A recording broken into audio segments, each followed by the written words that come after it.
I did not own the bed I was made to leave, nor the door that was shut behind me, nor the ground that the door stood upon.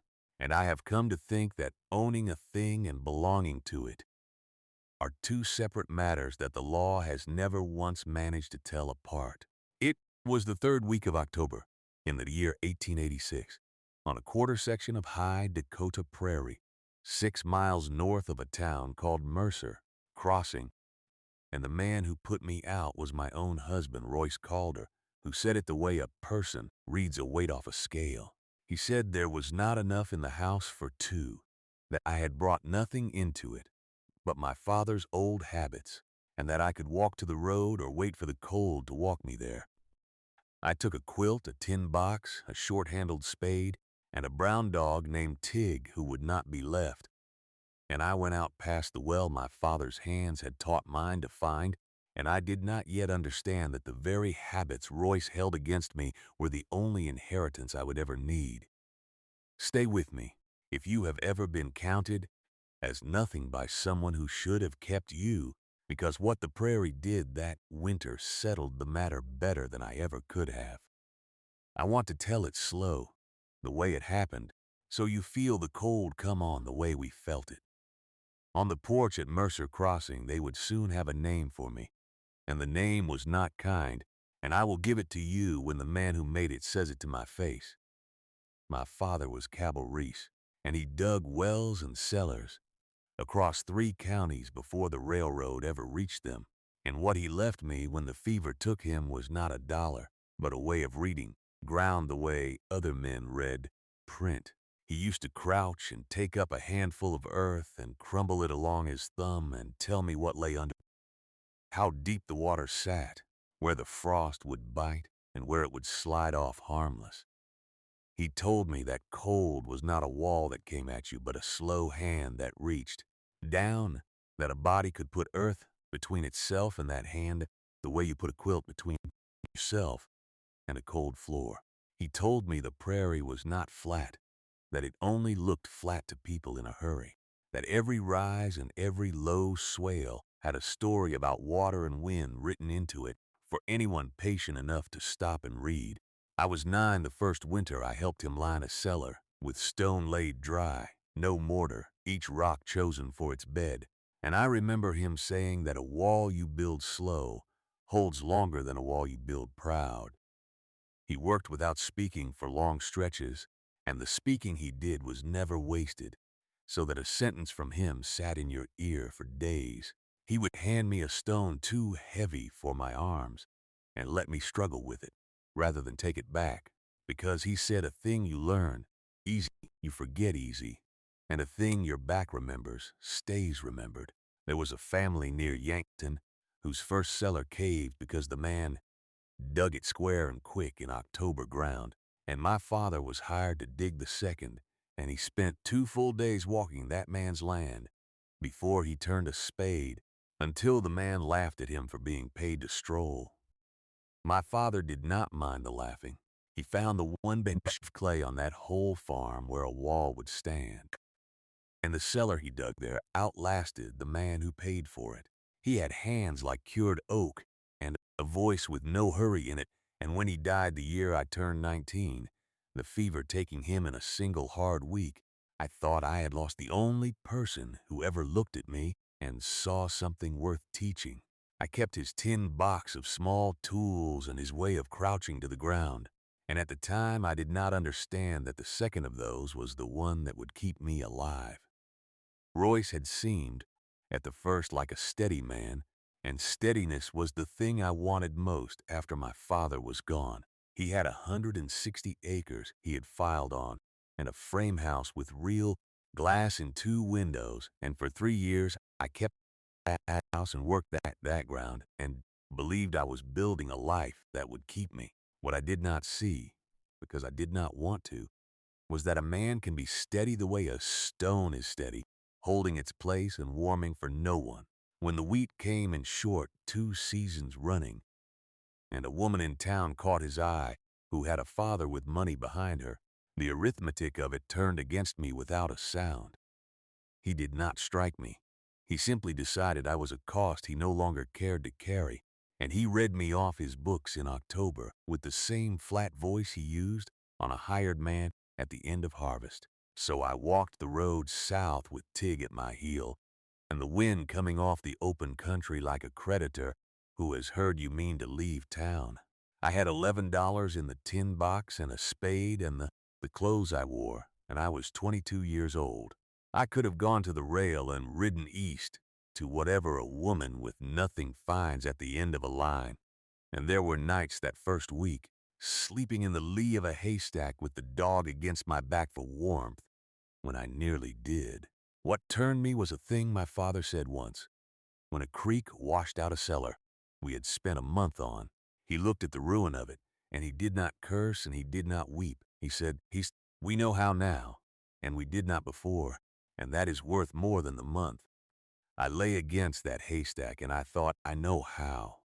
There was open land yet, north and west of the worst of Royce's Reach, a quarter section nobody had filed on because a dry coulee crossed it, and the soil ran thin on the high part, and the men who looked at it had been in a hurry. I had not been in a hurry a day in my life. I filed on it at the land office in Mercer Crossing on the 2nd of November, and the recorder was a narrow young man named Hollis who pushed the papers across and asked me, not unkindly, where my man was. I told him I had no man, that the land would be in my name, and he wrote it down and looked at me a moment longer than the writing took. I did not know then that this small civil man, who kept his ledgers in a hand as careful as my father's stonework, would one day write down what I built and send it where it would do the most good. I only knew that the paper said the land was mine if I lived on it and improved it, and that I had until the cold came hard to make something a body could winter in.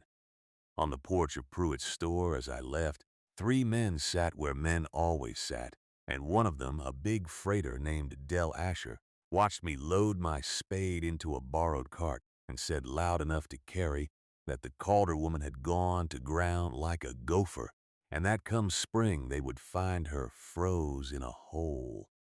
The men laughed the easy laugh of people who have never been put out of anywhere. I let it sit.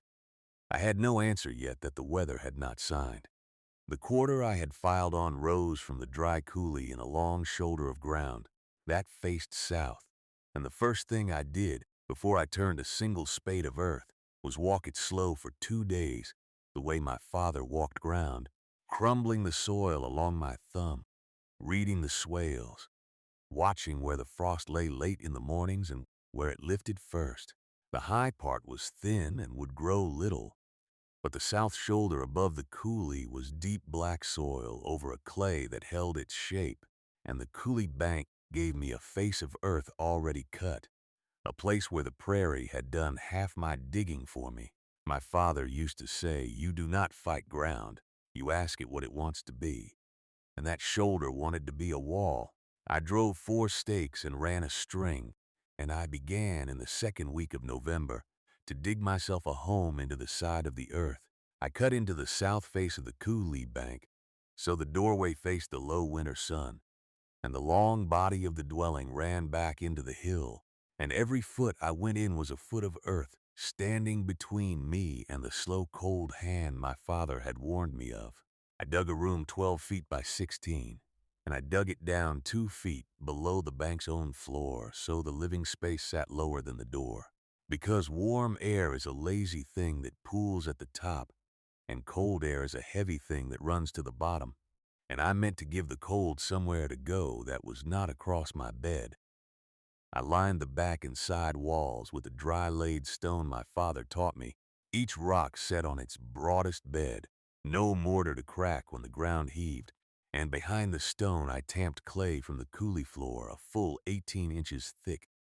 Tig dug beside me half the day, throwing dirt for the joy of it, and at night he lay across the threshold where the cold came in, and I learned the temperature of the dark by how tight he curled.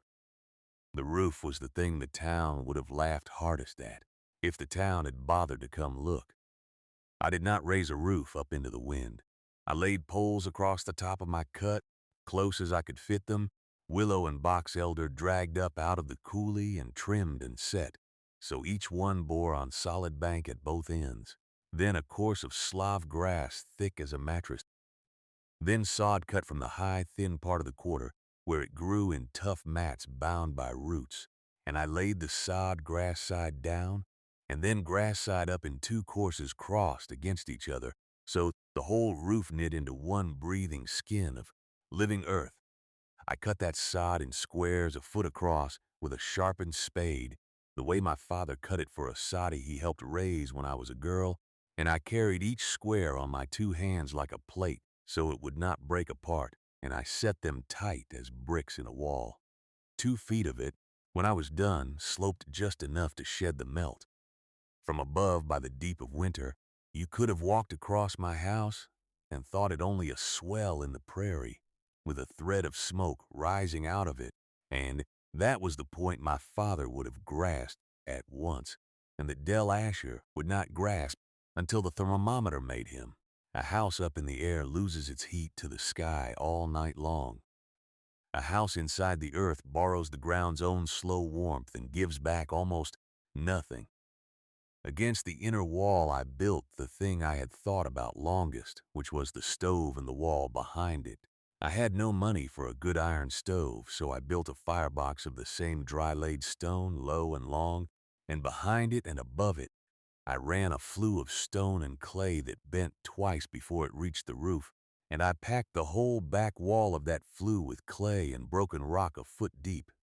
My father had shown me, in a root cellar we lined for a German family near Yankton, how a mass of stone takes heat in slow and gives it back slow, how you can burn a fire in the evening and feel the wall warm at dawn long after the coals are gray. He had me lay my hand on such a wall once at first light before he would let me believe it, because he said, "A thing you are told you may doubt, and a thing you have felt you cannot." I did not have the words the engineers have now for what I built. I only had the thing itself, learned through my hands from a dead man's hands, which is the only way that kind of knowing ever truly passes. I burned the fire small and steady rather than hot and brief, the way he taught, feeding it twisted grass through the evening, so the stone drank the heat slow and held it, and a single armload would carry the room from dusk to past midnight. I told Tig, the night I first lit it and felt the back of that wall go warm under my palm an hour after the flames was small, that we would not freeze, and he thumped his tail against the earth floor as though he had never doubted it. I cut and stacked fuel through all of November and into December, and here the thin high ground that men had scorned became my larder. The dry coulee was choked with old growth, dead willow and twisted box elder, and the hard knotted roots of years, and above it the high part grew a coarse slough grass that I cut and twisted into tight hard hanks the way I had seen done in the treeless country, twists of grass that burn slow and fierce when wood runs short. I filled a stone-lined pit outside the door with split willow, and I filled the back of the dwelling with twisted grass bound in bundles, and I salted down what a neighbor's culled hog brought me in trade for 2 weeks of my help at her loom, and I dug a small frost-sealed cellar off the back of the main room, deeper still, where the ground's own cold kept turnips and carrots and a sack of seed potatoes from spoiling without ever letting them freeze. A cellar is a cold house in summer and a warm one in winter, my father said, because the earth a few feet down forgets the season above it. By the middle of December, I had a home that the prairie did not know was there. Twice that fall, I went into Mercer Crossing for what I could not make or grow, and both times the porch had its say. The second time, the freighter, Del Asher, was leaning in the doorway of Pruitt's store with a plug of tobacco in his cheek, and he looked me up and down as I counted coins onto the counter, and he said it again.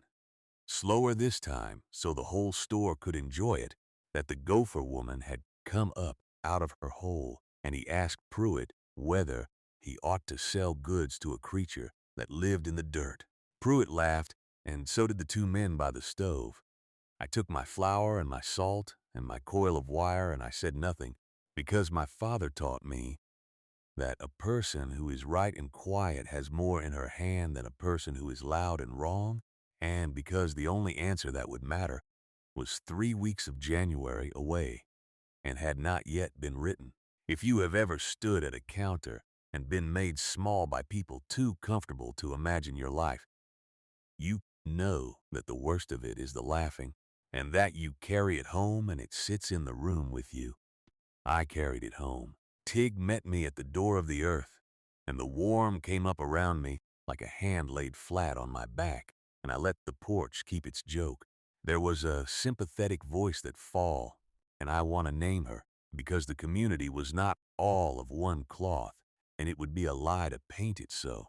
A widow named Lottie Vane, who farmed alone east of the coulee, and who had buried 2 husbands and was past being afraid of anyone's opinion, drove out one cold afternoon with a crock of beans and stood at my doorway, looking down the length of my dim, warm room with the lamp lit and the plucked herbs hung drying and the dog at the stove, and she did not laugh. She said it was the snuggest place she has stood inside since Ohio, and she asked me how the roof did not fall, and I showed her the crossed sod and the poles, and she listened the way few people had ever listened to me. When she left, she said the men on the porch were fools who had never once been cold enough to learn anything, and she told me to come to her if the winter went hard. I did not yet know how much that open door would matter, nor how many would stand inside mine before the cold was through with us. The first sign came in the 3rd week of December, not as a storm but as a stillness. The geese had gone weeks early and gone low and fast, and the cattle out on the open range turned their tails to the north and would not graze. And old Lottie said her knees had not ached like this since the winter of '72, when the snow came up to the eaves. My father had taught me to watch the animals in the sky and not the calendar, and the sky in those last days of December went the color of a skinned thing, a hard pale gray with no kindness in it, and the wind dropped to nothing, which on that prairie was the most frightening thing it could do. A wind you can lean on. It is the silence before the cold that empties you out. I brought Tig inside for good. I packed snow against the north face of the roof where it had begun to drift, and I sat by my warm stone wall and waited for the thing my whole autumn had been an argument against. It came on the 8th of January, and it came as cold first and snow second, which is the order that kills. The temperature fell through a single night, the way a stone falls down a well.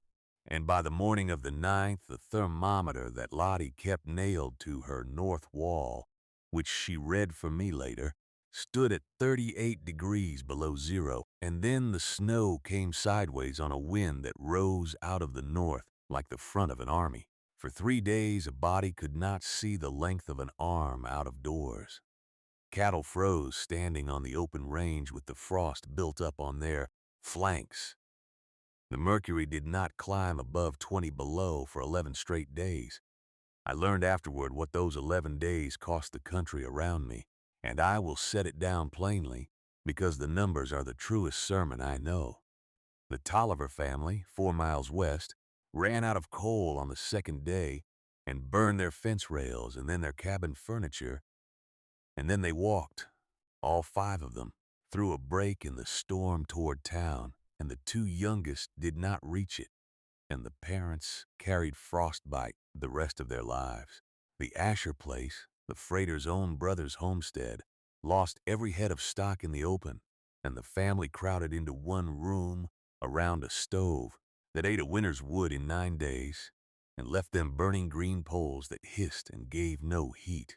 A bachelor named Speck, who lived in a tar paper shanty 2 miles east of me, was found after the thaw sitting upright at his cold table with his coat on and a dead match in his fingers, having burned, by the count of those who buried him, every stick he owned, and then the chair he did not sit in. Old Lottie's own first house, before she came down into mine, dropped to where the water froze solid in the pail by her bed, and the bread froze hard as a fieldstone in the box. Up and down that country, the frame houses stood in the wind like lanterns with the doors open, pouring their heat up into a sky that took everything and gave back nothing. And by the time the cold broke, the county counted 19 dead and more than 100 with fingers and toes and ears gone black. That was the verdict outside. Inside my hill, 4 feet of earth and stone and cross sod over my head and a wall of warm rock at my back, I sat in a room that never once that winter fell below the freezing mark, and on the worst night of all, when Lottie's thermometer read 41 below, I had the lamp lit and the dog asleep and a kettle steaming on the stone, and I sewed by the light in my shirt sleeves. I did not sit there alone, and that is the part the porch never reckoned on. On the third day of the cold, before the snow, Lottie Vane's hired boy came stumbling to my door half frozen because her chimney had cracked in the contracting cold and filled her house with smoke, and she could not light it. And I sent him back with Tig running ahead breaking trail, and I brought Lottie down into the earth with me. Then a family named Sorensen, new that year and 4 miles north, with 3 small children and a roof that the wind was stripping, followed the smoke of my chimney across the white because it was the only smoke standing on that whole stretch of prairie. And I opened my door to them, and they came down out of the killing air into the warm dark, and the children stopped crying within the hour. By the height of the storm, there were 9 people and 2 dogs in a room built for one, and we were close as seed in a pod, and we were alive. And I fed them from the frost cellar that the high, thin, scorned ground had filled, and not one of us took any harm. 9 sheltered, 19 dead in the county above us. Those two numbers have sat side by side in me for 60 years, and they have never needed a word of explaining. When the cold broke on the 20th, it broke the way it had come, all at once, the wind falling off and the sun coming pale and enormous over a country glazed white and littered with what the storm had killed. We came up out of the earth blinking like creatures born that morning. And on the second day after, when the snow had settled enough to drive a sledge, I saw a team come slow up the rise from the south, and the man driving it was Del Asher, the freighter who had buried 2 nephews that week, and whose brother's stock lay frozen in heaps on the range. And beside him on the seat sat Hollis, the young recorder from the land office, who has come out to count the living and the dead for the county. Asher pulled up his team at the swell in the prairie that was my roof, and he did not see a house, because there was no house to see, only the thread of smoke and the dark mouth of the door in the coulee bank, and the 9 of us standing in the trodden snow alive. He climbed down off the sledge, and he walked to my door, and he looked down the length of that warm room with the lamp still burning, and the children wrapped in quilts, and the stone wall ticking with heat, and the tobacco was gone from his cheek, and his big face had nothing left in it but what the cold had taught him. He stood there a long moment, and no one filled it.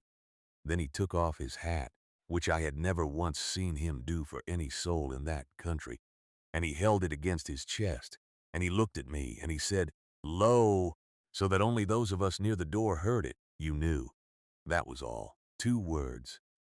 He did not say he was sorry, and he did not need to, because the whole of his apology was in the bared head and the broken voice and the way he could not hold my eye. I did not gloat. There was nothing in me that wanted to.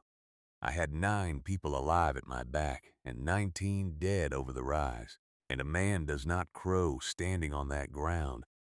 The wind had gone still, and the smoke from my chimney rose straight up into a sky washed clean and pitiless, and the only sound was the runners of his sledge settling in the snow, and one of the Sorensen children, somewhere behind me in the warm, beginning to laugh at the dog.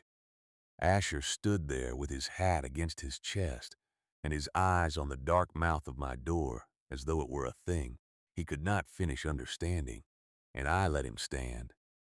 I told him there was hot water on the stone, and he should bring his team to the lee of the bank And he did, and that was the end of the Gopher Woman. Though it took the rest of the country a little longer to put the name down, Hollis stayed behind when the sledge went on. He stood in my doorway with his careful recorder's eye, and he asked me to show him. And I showed him depth of the cut and the crossed sod and the dry-laid stone and the long flue packed with clay that gave back its heat at dawn. And he took out the same kind of small book my father had kept, and he wrote it all down in that careful hand, the angles and the depths, and the way the room sat below its own door so the cold would pool away from the bed. He asked me where I had learned it, and I told him about Cabell Reese, my father, who dug wells and cellars across 3 counties, and who left me knowledge instead of money. And Hollis wrote that down too. He said the land office had men who wrote pamphlets for new homesteaders on how to winter in the treeless country, and that most of what they wrote got people killed because it was written by men in heated offices in the East, and that he meant to send them mine. I told him it was not mine, it was my father's, and his father's before that most likely, and that the only part I could claim was that I had been too poor and too cast off to be in a hurry. He smiled at that and wrote it down anyway. The spring came as it always does, indifferent and green, and it brought a thing I had not let myself expect, which was people at my door who wanted not to laugh but to learn. By April, the snow was off, and the country was burying its dead and counting losses and asking, the way people do only after the bill comes, whether there had not been a better way all along. There had been a woman in a hole in the ground who came through 40 below in her shirt sleeves, and now the same men who had sat on Pruitt's porch came out the road, hats already in their hands, to ask how a person dug a house that the cold could not find. I showed every one of them.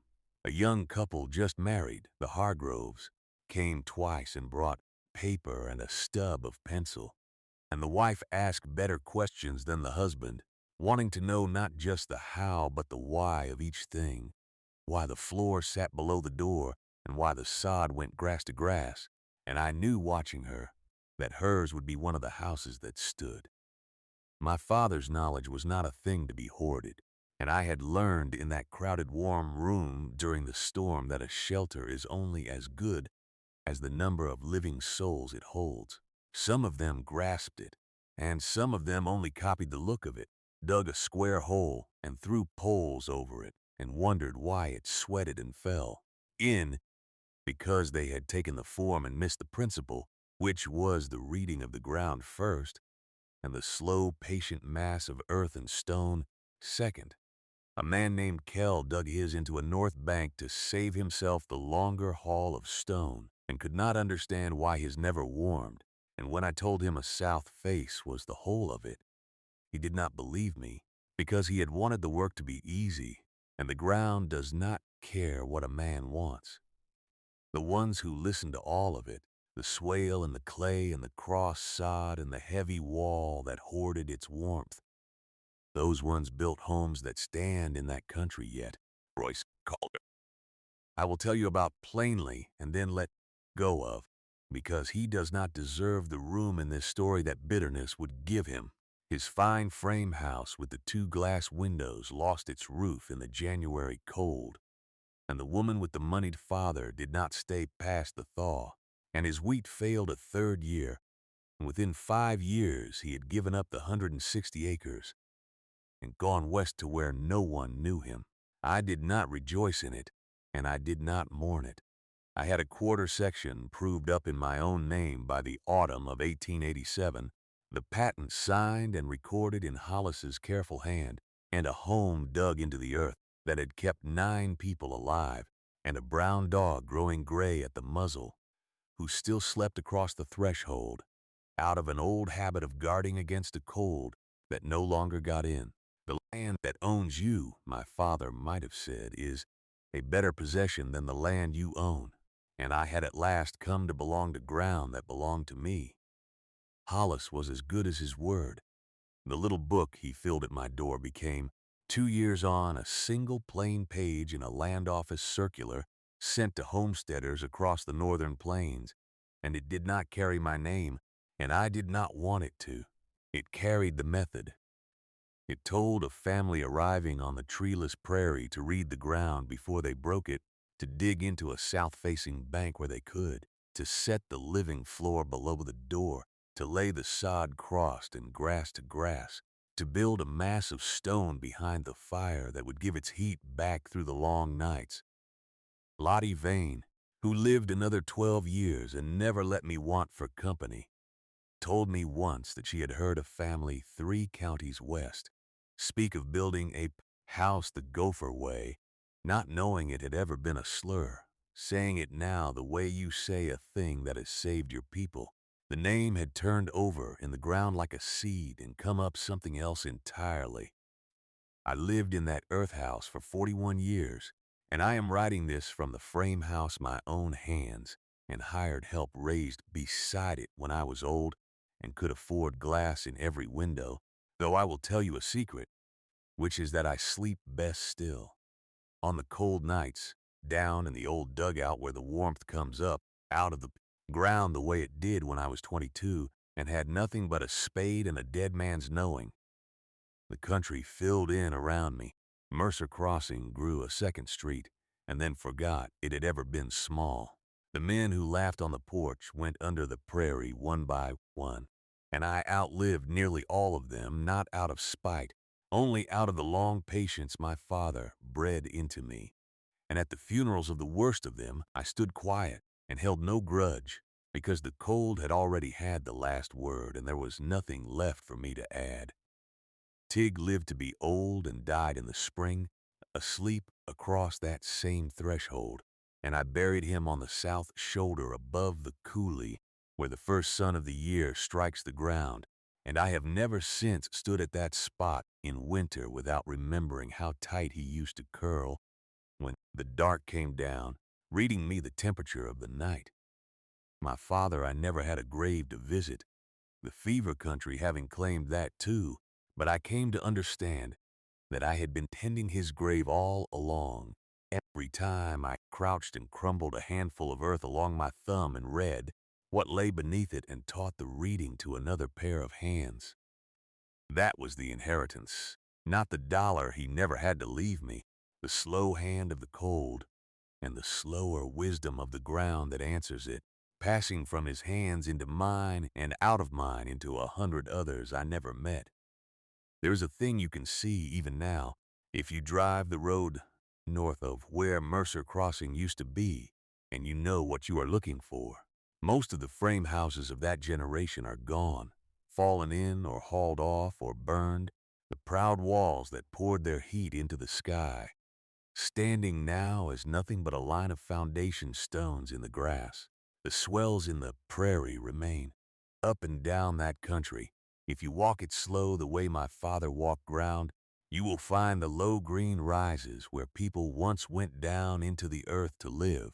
And on the cold mornings, here and there, where some family keeps the old way alive for the keeping of it, you will see a single thread of smoke standing straight up out of what looks like open ground, out of a house the cold still cannot find.